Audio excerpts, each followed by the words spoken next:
एक समय की बात है। एक पंडित जी कई वर्षों तक काशी में शास्त्रों का अध्ययन करने के बाद गांव लौटे।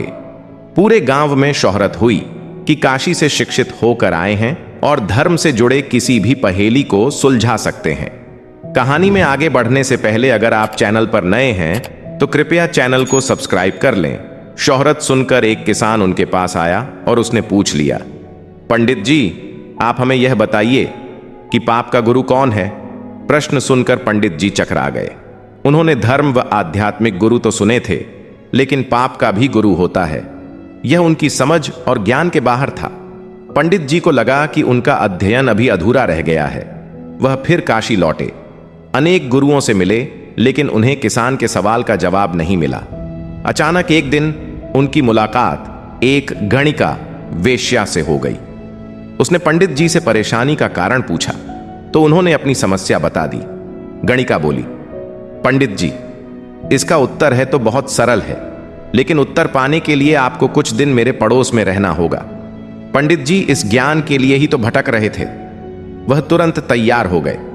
गणिका ने अपने पास ही उनके रहने की अलग से व्यवस्था कर दी। पंडित जी किसी के हाथ का बना खाना नहीं खाते थे। अपने नियम, आचार और धर्म परंपरा के कट्टर अनुयायी थे कि घर में रहकर अपने हाथ से खाना बनाते खाते कुछ दिन तो बड़े आराम से बीते, लेकिन सवाल का जवाब अब भी नहीं मिला। वह उत्तर की प्रतीक्षा में रहे। एक दिन गणिका बोली, पंडित जी, आपको भोजन पकाने में बड़ी तकलीफ होती है। यहां देखने वाला तो और कोई है नहीं। आप कहें तो नहा धोकर मैं आपके लिए भोजन तैयार कर दिया करूं। पंडित जी को राजी करने के लिए उसने लालच दिया, यदि आप मुझे इस सेवा का मौका दें तो मैं दक्षिणा में 5 स्वर्ण मुद्राएं भी प्रतिदिन आपको दूंगी। स्वर्ण मुद्रा का नाम सुनकर पंडित जी विचारने लगे। पका पकाया भोजन और साथ में सोने के सिक्के भी, अर्थात दोनों हाथों में लड्डू हैं। पंडित जी ने अपना नियम, व्रत, आचार, विचार, धर्म सब कुछ भूल गए।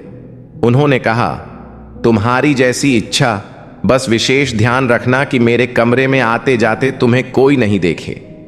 पहले ही दिन कई प्रकार के पकवान बनाकर उसने पंडित जी के सामने परोस दिया। पर ज्यों ही पंडित जी ने खाना चाहा, उसने सामने से परोसी हुई थाली खींच ली।